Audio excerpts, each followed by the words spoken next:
9वां श्लोक जिस पे आज हम लोग चर्चा करेंगे। इस प्रकार शिशु पिंजड़े के पक्षी के समान, आप लोग हमारे साथ साथ बोलिए, इस प्रकार शिशु पिंजड़े के पक्षी के समान बिना हिले डुले रहता है। उस समय यदि शिशु भाग्यवान हुआ तो उसे विगत 100 जन्मों के कष्ट स्मरण हो आते हैं और वह दुख से आहें भरता है। भला ऐसी दशा में मन की शांति कैसे संभव है? तो क्या वर्णन है कि ऐसी स्थिति में उसको 100 जन्मों के जो कष्ट हैं वो स्मरण हो आते हैं। किसी किसी भाग्यशाली जीव को उसको याद आ जाता है कि पहले जन्म में वो हिरन था और उसे शेर ने फाड़ डाला था। हम जन्म लिए, हमारी ही पत्नी ने हमारा मर्डर करवा दिया, हमारे ही घर वालों ने हमें धोखा दिया, किसी ने हमसे पैसे ले लिए, उसने हमें वापस नहीं किए। अगर आपको ये सब बातें याद आ जाए, भाई ऐसा संसार में होता है कि नहीं होता है? हम सोचते हैं उसके साथ हुआ है। हम लोग डिस्कवरी में देखते हैं, अरे बड़ा, बहुत से लोगों को बड़ा अच्छा लगता है, हिरन दौड़ रहा है, शेर पीछे से दौड़ रहा है, और वो देखते हैं, बड़ा इंटरेस्ट लेते हैं, क्या हो रहा है, क्या चल रहा है, अभी क्या होगा, पकड़ा जाएगा, भाग जाएगा, बचेगा, और अंतुगत्वा शेर उसको पकड़ लेता है। लेकिन वो हिरन भी कौन है? जीवात्मा है। और हम सब जाने कितने बार हिरन बने, जाने कितने बार शेर बने, जाने कितने बार पशु पक्षी कीट मनुष्य देवता प्रेत, कितनी योनियों में हम लोग भटके हैं। तो अभी जाकर के हमको ये मनुष्य जीवन मिला है।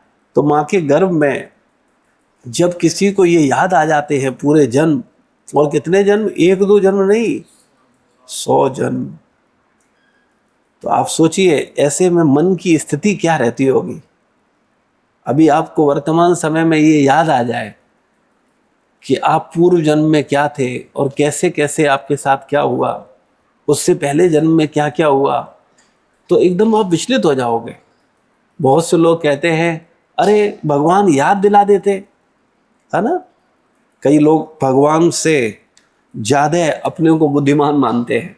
ऐसे लोग क्या बोलते हैं, भगवान को सृष्टि चलाने की समझ नहीं है।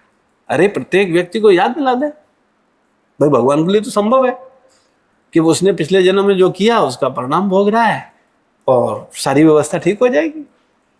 लेकिन आप विचार करो, अगर हमें पिछले जन्म की सारी चीजें याद रहती तो हम शांति से जी पाते? तो ये भगवान की कृपा है कि वो हमें बुला देते हैं। इस जीवन में ही आपके साथ कितना बुरा हुआ, किसी ने धोखा दिया, आप एकदम दुखी हो गए, आप सुसाइड करने की स्थिति पे आए, लेकिन आप देखते हैं समय का ऐसा प्रभाव होता है कि बड़े बड़े जख्म अपने आप भर जाते हैं और लोग उन सब से बाहर निकल जाते हैं। लेकिन जो बुद्धिमान व्यक्ति है वो विचार करता है, वो ऐसा नहीं सोचता कि चलो अब बुरा हुआ था, अब तो ठीक है ना, अभी तो सब ठीक, अभी हम मजे करेंगे, अभी आगे जो होगा तब देखा जाएगा। ये संसार की स्थिति ऐसी है, यहां प्रत्येक व्यक्ति धोखा देता है। अच्छा ईमानदारी से बताओ, तुमने दुनिया में कोई ऐसा है जिसे धोखा न दिया हो? पूरी दुनिया को छोड़ दो, अपने आप को देख लो। जिन माँ बाप ने तुम्हें पैदा किया, तुमने उन्हें भी धोखा दिया कि नहीं दिया? जो भाई बहन तुम्हारे साथ रहते हैं, तुम उन्हें भी धोखा देते हो।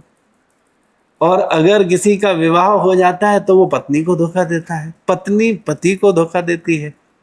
इस संसार में हम सबका ये स्वभाव है कि हम लोग क्या करते हैं, धोखा देते हैं। और एक बार देते हैं नहीं, बार बार गलती करते हैं। धोखा देने का मतलब क्या है? अपनी बुराइयों को छुपाना, अपनी गलतियों को छुपाना, अपनी चोरियों को छुपाना, ये हम सबका स्वभाव है और हम भ्रम में रहते हैं। तो ये हम सबकी वास्तविक स्थिति है। तो ऐसी स्थिति में जब हम किसी को धोखा दे रहे हैं तो आपको क्या लगता है लोग हमें धोखा नहीं देंगे? अरे जब हमने किसी को नहीं छोड़ा है तो वो हमें क्यों छोड़ेगा? लेकिन हम लोग भ्रम में रहते हैं और हमें क्या लगता है हम तो धोखा देंगे लेकिन हमें कोई धोखा नहीं दे। हम तो झूठ बोलेंगे लेकिन हमें कोई झूठ नहीं बोले। तो ऐसा संभव है कि अरे जब आप झूठ बोलोगे तो लोग आपसे भी झूठ बोलेंगे और बोल ही रहे हैं। जैसे आप झूठ बोल रहे हो वैसे लोग आपसे झूठ बोल रहे हैं। लेकिन हम चूंकि उन्हीं सब में उलझे हुए हैं, हम मूर्ख हैं, हम कुछ समझना नहीं चाहते। लेकिन संसार की वास्तविक स्थिति यही है। लेकिन हम इस सत्य को समझना ही नहीं चाहते कि वास्तविकता में ये मनुष्य शरीर का, ये मनुष्य शरीर मिला क्यों है, इसका पर्पज क्या है, ये कितने दिन के लिए है मनुष्य शरीर। क्या आप में से कोई व्यक्ति बता सकता है कि मेरे पास 10 साल ये मनुष्य शरीर रहेगा, 20 साल रहेगा, 5 साल रहेगा, 2 साल रहेगा? कोई बता सकता है? लेकिन अभी हम सब भूले हुए हैं। अभी हमें क्या लग रहा है बस मजे करो, मजे होने चाहिए। जरा सा मजे में बाधा पड़े सब बेकार, कोई मतलब नहीं, मजा होना चाहिए। और कितनी सजाएं इंतजार कर रही हैं हमारी, उन पे हमारा ध्यान ही नहीं है। तो जो बुद्धिमान मनुष्य है वो विचार करता है कि कभी भी जिस परिस्थिति पे वो है इस परिस्थिति पे वो निरंतर नहीं रहेगा। आज आप हो सकता है स्वस्थ हो, लेकिन क्या आप हमेशा स्वस्थ रहेंगे? आप देखिए कितने लोगों को कैंसर हो गया है, उनको बता दिया गया है कि बस तुम्हारे पास 3-4 महीने बचे हैं, अंतिम अवस्था है, पता ही नहीं चला।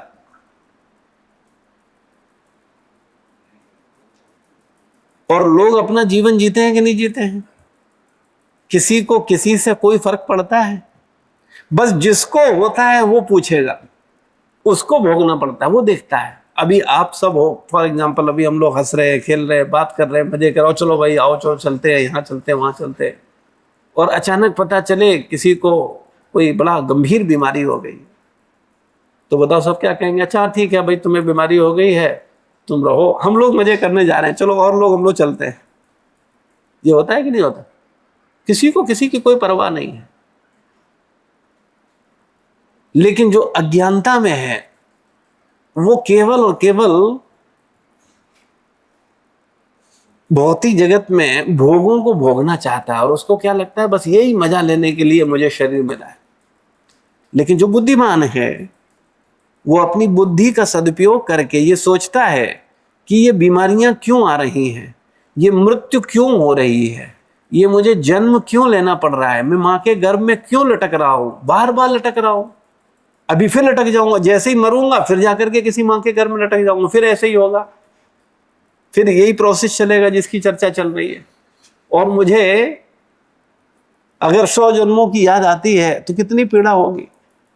तो इससे बाहर कैसे निकला जाए? तो जो बुद्धिमान व्यक्ति है वो इस पर कार्य करता है, और जो मूर्ख है वो नौकरी ढूंढता है, वो संसार में भोग ढूंढता है, वो संसार के विषयों को ढूंढता है कि कैसे उसे मजे मिले। बोले जब मरेंगे तब देखा जाएगा। अरे जब अगला जन्म होगा मां के गर्भ में लटकेंगे तो लटक जाएंगे जाकर के, फिर मरेंगे तो फिर मर जाएंगे, फिर जन्म होगा, ठीक है अभी तो मजे ले ले। तो ज्यादातर जो पशु मानसिकता के लोग हैं वो लोगों का कोई विचार नहीं होता, उनका केवल एक ही विचार होता है, आहार, निद्रा, भय और मैथुन। वो खाने का सोचते हैं और सोने का सोचते हैं और मैथुन का सोचते हैं और अपनी सुरक्षा का सोचते हैं। आप पशुओं को देखेंगे, किसी भी पशु समाज में जो भी पशु पक्षी हैं इनको आप देखेंगे, इनके माता पिता होते हैं कि नहीं होते? हर पशु बच्चा या हर पक्षी बच्चा अपने माता पिता के चारों तरफ घूमता है कि नहीं घूमता है? चाहे बंदर का हो, कुत्ते का हो, बिल्ली का हो, चूहा को, सब आपके पीछे घूमते कि नहीं घूमते?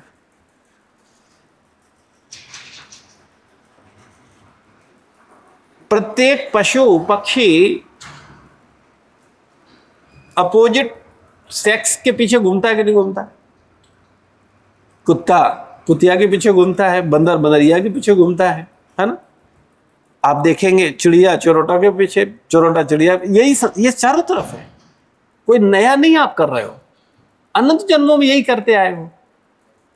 तो जैसे पशु पक्षी माता पिता के पीछे घूमते हैं, पत्नी के पीछे पति के पीछे घूमते हैं, और बच्चों के पीछे घूमते हैं। पशु पक्षी घूमते हैं अपने बच्चों के पीछे, के नहीं घूमते? और हम लोग अपने को क्या बोलते हैं? मनुष्य। अच्छा हम बताओ, हम इनके अलावा किसी और के पीछे घूमते हैं? आप बताओ, आप लोग किसी और के पीछे घूमते हो? धन के पीछे। तो धन के पीछे भी क्यों? धन के पीछे भी उद्देश्य यही है कि हमारे पति सुखी रहे, बच्चा सुखी रहे, हम मजा करें, माता पिता मजा करें। धन किस लिए? धन भी इसीलिए, उद्देश्य तो यही है। तो मनुष्य में और पशु में भेद क्या है? क्या आपने देखा कभी कोई पशु, कभी कोई पक्षी गुरु के पीछे घूम रहा हो? देखा आपने कभी किसी पशु को? ये पशु ही घूमते, न पक्षी घूमते हैं। ये कौन घूमते हैं? केवल मनुष्य, और वो भी साधारण मनुष्य नहीं, जिज्ञासु मनुष्य, जो पशु मानसिकता रखने वाले मनुष्य हैं, जो पशुवत मनुष्य, जिन्हें शरीर तो पशु का है लेकिन उनकी मानसिकता कैसी है? पशु वाली। शरीर मनुष्य का है लेकिन मानसिकता उनकी पशु की है, पक्षी की है। तो ऐसे लोग केवल स्त्री के पीछे घूमेंगे, स्त्री के हाथ की कठपुतली बनेंगे, वो भौतिक संबंधों को प्रधानता देंगे लेकिन आध्यात्मिक संबंधों को प्रधानता नहीं देंगे, क्योंकि उन्हें सत्य से कोई लेना देना नहीं है। पशुओं को सत्य से लेना ना। कभी आपने देखा कोई पशु सत्संग में जा रहा हो, एक कुत्ता बोले दूसरे कुत्ते को, चलो जी सत्संग चल रहा है, हम लोग सुन के आते हैं? कभी सुना? कोई पक्षी किसी पक्षी को बोलता है चलो सत्संग सुनाते हैं? और ईमानदारी से बताना, तुमने कभी सुना है कि कोई मित्र आके तुमसे कह के चलो? बड़ा भाग्यशाली होता है वो मनुष्य जिसे कोई बोलता है कि चलो सत्संग चलते हैं। तो सत्संग, सत्य का संग शुरू होते ही उसके मनुष्य वाले कार्यकलाप शुरू हो जाते हैं। अभी जो चर्चा हम कर रहे हैं, क्या ये चर्चा किसी पक्षी को समझ आएगी? क्या वो इस पे विचार कर सकता है? नहीं। इस पे कौन विचार कर सकता है? मनुष्य। और हम मनुष्य होकर के इस पर विचार कितना करते हैं? ईमानदारी से बताओ। आप लोग मनुष्य जीवन के लगभग 20 साल बिता चुके हो, कोई 25 साल बिता चुका है। 20-25 सालों में आपने ये मनुष्य जीवन का क्या किया? सदुपयोग किया कि दुरुपयोग किया?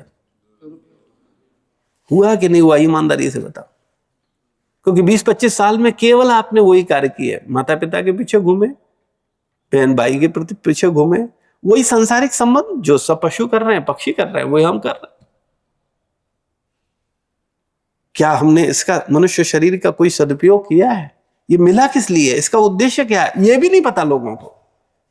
लोग सोचते हैं कि मुझे मनुष्य शरीर मिला है, बस किस लिए मिला है? पैसा कमाओ, शादी करो, बच्चे पैदा करो, उनके विवाह करो, उनके बच्चे हो जाएं, और बीच में कभी मरने का समय आ जाएगा, बीमार पड़ो, मर जाओ, खत्म, बस यही जीवन है और क्या है। तो ये तो पशुवत सोच है।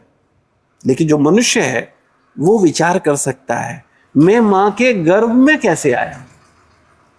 मुझे क्यों मां के गर्भ में उल्टा लटकना पड़ रहा है?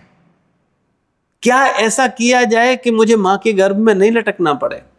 मेरा बार बार जन्म ना हो, मेरी बार बार मृत्यु ना हो, मैं बार बार बीमार ना पड़ूं, मैं बार बार बूढ़ा ना हो।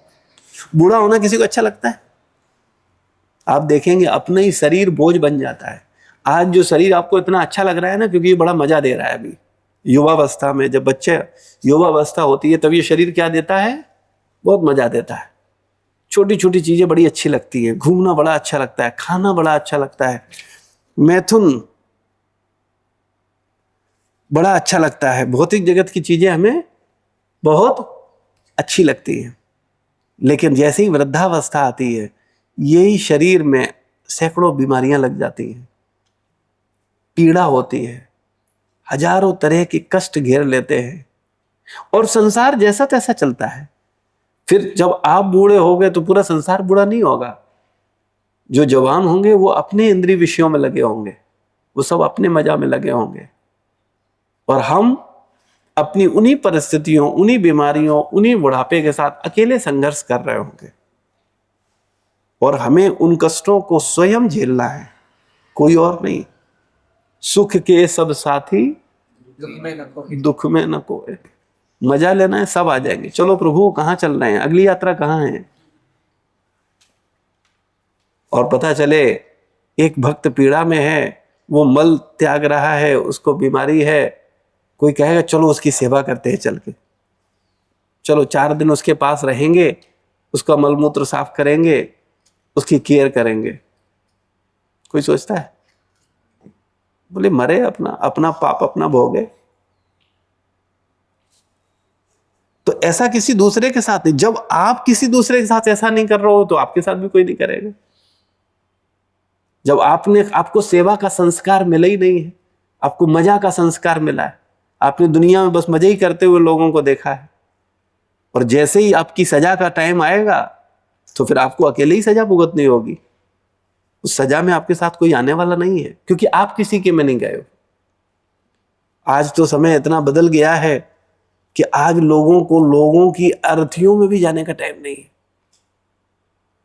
पहले के समय में लोगों की मृत्यु होती थी, पूरे के पूरा समाज हृदय से अपनी भावनाओं को व्यक्त करने, उस व्यक्ति के प्रति कृतज्ञता, उसके परिवार के प्रति कृतज्ञता को दिखाने के लिए, अपनी हृदय की पीड़ा को जताने के लिए उसके घर जाता था, उनके घर पे हेल्प करता था, सहयोग करते, सब मिल करके उस अर्थी को हजारों लोग लेकर के जाते थे। गांव में अगर होता तो गांव का गांव जाता था साथ में।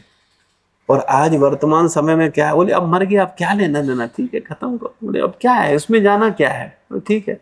आज अर्थीयों में 4 लोगों को उठाना, 4 कंधे देने वाले मुश्किल पड़ गए हैं। ये समाज हम लोग बना रहे हैं, कोई और दूर की बात नहीं है।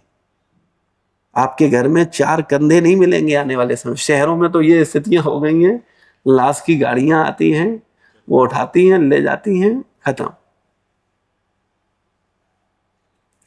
कहां जा रहे हैं हम लोग, कोई विचार ही नहीं है, कोई समझ नहीं है, कोई सिखाने वाला नहीं, कोई संस्कार देने वाला नहीं।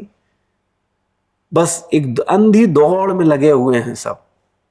हमारे ज्यादा अच्छे मार्क्स आ जाएं, ज्यादा अच्छी नौकरी मिल जाए, ज्यादा पैसा कमाएं, ज्यादा अच्छी गाड़ी आ जाए, ज्यादा बढ़िया घर बन जाए, ज्यादा मजा मिल जाए, बस यही जीवन है बस। तो प्रभुपाद जी इसके तात्पर्य में बताते हैं कि अगर 100 जन्मों के कष्ट आते हैं तो कितना उसे पीड़ा होती है। और हम सबके साथ ऐसा हुआ है, लेकिन हम भूल गए। तो भागवत हमें याद दिला रहा है। ये भागवत क्या है, शास्त्र क्या है, वेद क्या है, भगवान की वाणी है। भगवान बोल रहे, ये सत्य है। ये हजारों साल पहले भी यही भागवत थी, और हजारों साल बाद भी यही भागवत रहेगा। करोड़ों साल पहले भी यही भागवत थी, यही ज्ञान था, और करोड़ों साल बाद भी यही ज्ञान रहेगा।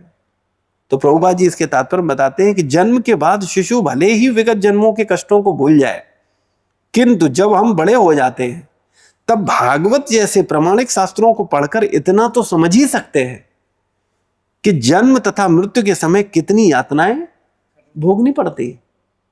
ये भागवत नहीं होती तो हमें कौन बताता। ये जो चर्चा हम समझ पा रहे हैं, ये भागवत जी की कृपा है। मैं आपको कहां से बता रहा हूं, भगवान की वाणी से, वरना हमें क्या पता था। ये गुरुजनों की कृपा से, ये गुरुजनों ने जो बताया है उसको हम रिपीट कर रहे हैं। तो यदि शास्त्रों में हमारा विश्वास नहीं है तो अलग बात है। जैसा कि आजकल बहुत सारे लोग हैं जिन्हें गीता भागवत पर विश्वास, वो कह रहे कहां, बोले किसने देखा, क्या कुछ नहीं, बोले सब कपोल कथाएं। क्योंकि उन मूर्खों को कुछ समझना नहीं है, और जब किसी को समझना नहीं है तो आप उसे समझा नहीं सकते। आप गधे को मैथ नहीं सिखा सकते, आप कितना ही प्रयास कर लो, क्योंकि गधा है। तो ऐसे ही गधा मानसिकता रखने वाले जो मनुष्य हैं, उन्हें आप श्रीमद् भागवत नहीं सिखा सकते, उन्हें गीता नहीं सिखा सकते, क्योंकि वो गधे हैं।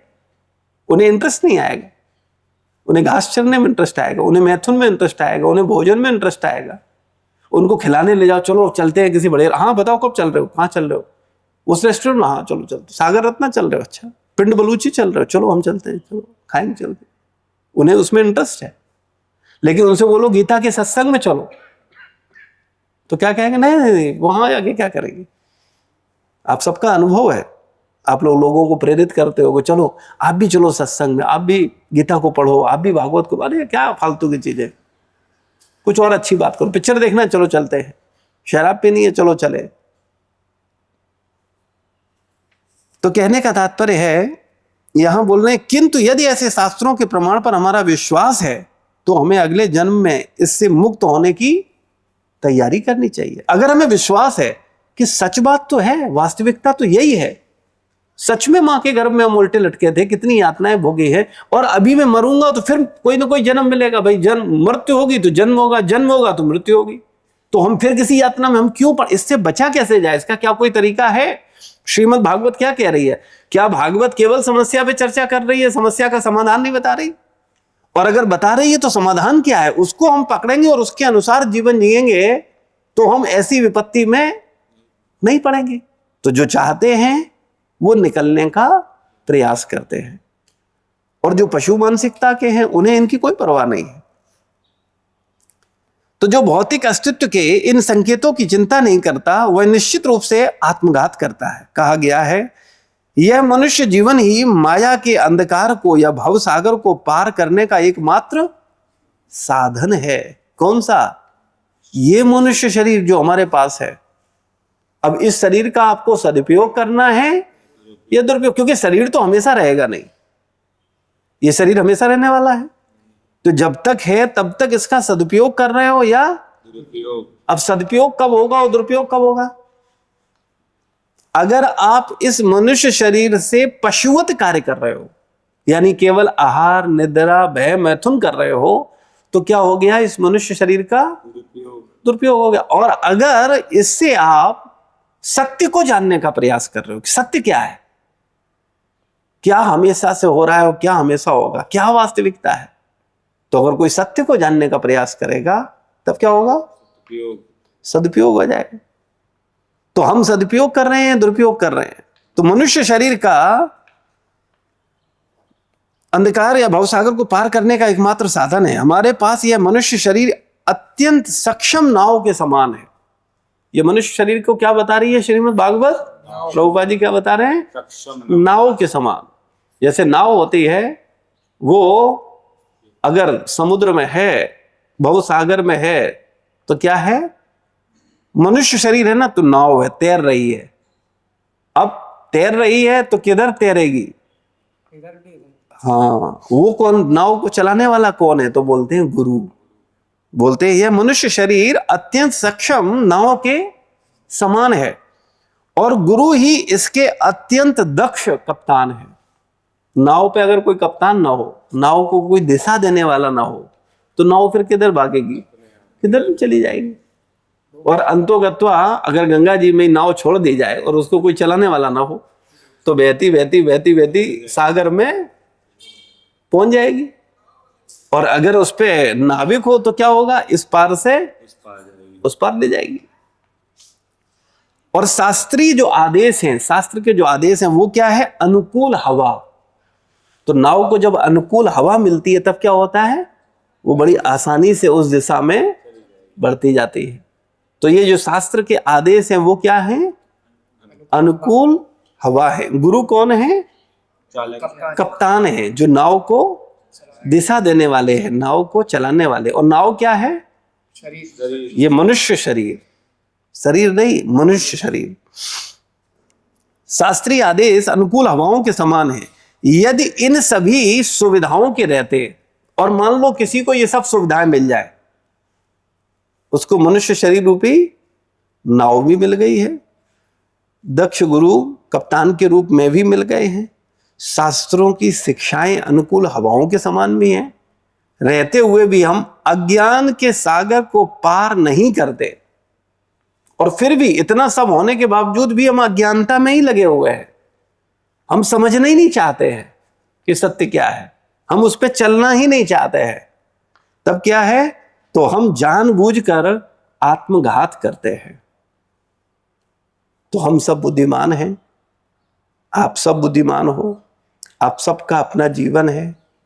आपको विषयों में लगाना है या भगवान की भक्ति में लगाना है, इस संसार के भोगों में लगाना है या प्रभु के चरणों में लगाना है, ये इच्छा आपकी है, ये डिसीजन आपका है। श्रील प्रभुपाद की जय, गुरु महाराज की जय, समस्त भक्त वृंद की।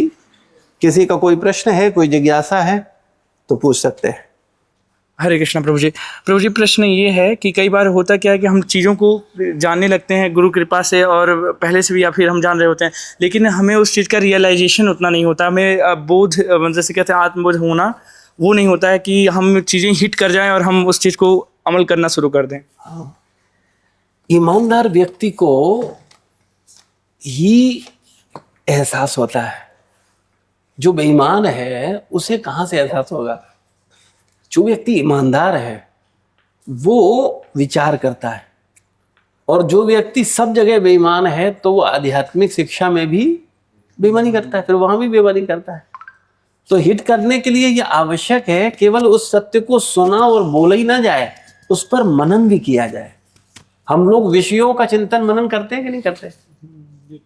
हम कितना मनन करते हैं, भोजन का कितना चिंतन चलता है, कभी विचार करना, आज क्या खाएंगे, शाम को क्या खाएंगे, कल क्या, मैथुन का कितना चिंतन चलता है, और आत्म का चिंतन होता नहीं, भगवान का चिंतन होता नहीं, मुक्त वाणी का चिंतन होता नहीं।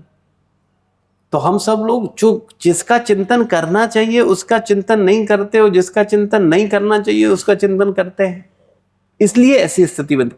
आप थोड़ा चिंतन करके देखो, थोड़ी देर शांति से कभी बैठ करके मृत्यु का चिंतन करना, क्या मृत्यु का मतलब क्या है। इस संसार में जो कुछ तुम तिनका तिनका इकट्ठा करने की कोशिश कर रहे हो, क्षण भर में सबसे स्वामित्व खत्म हो जाएगा। लेकिन ये हम चिंतन करते ही नहीं। हम क्या बोलते हैं, नहीं हम तो इकट्ठा करेंगे, ये मेरा है, ये मकान मेरा है, ये घर मेरा है, ये प्लॉट मेरा है, ये पैसा मेरा है, ये चीज मेरी, ये बाइक मेरी हो गई, ये कार मेरी हो गई। हम लोग ये चिंतन करते हैं। हम ये चिंतन नहीं करते कि हम कभी भी मर जाएंगे, हम कभी भी संसार छोड़ देंगे, इसका चिंतन ही नहीं करते। जब कोई सत्य का चिंतन करेगा, सही जैसे भागवत का चिंतन करेगा, गीता का चिंतन करेगा, जो सत्संग हो रहा है, इसीलिए हम बार बार कहते हैं कि जो सत्संग होता है, जैसे अभी सत्संग हुआ, अब हम लोग ज्यादातर लोग क्या कहते हैं, हाँ आज तो सुन लिया, हो गया, ये तो हो गया, अब आगे सुनेंगे। फिर नहीं, इसे बात, अगर कोई सत्य को पकड़ ले, उस पर एक सत्संग को, इसीलिए मैं बोलता हूं कम से कम 3 बार सुन, तब क्या होगा, मनन शुरू हो जाता है। लेकिन लोग सुनते नहीं। आप ईमानदारी बताओ, आप सुनते हो एक सत्संग को 3 बार? तो फिर जब आप ईमानदार नहीं हो तो कैसे होगा।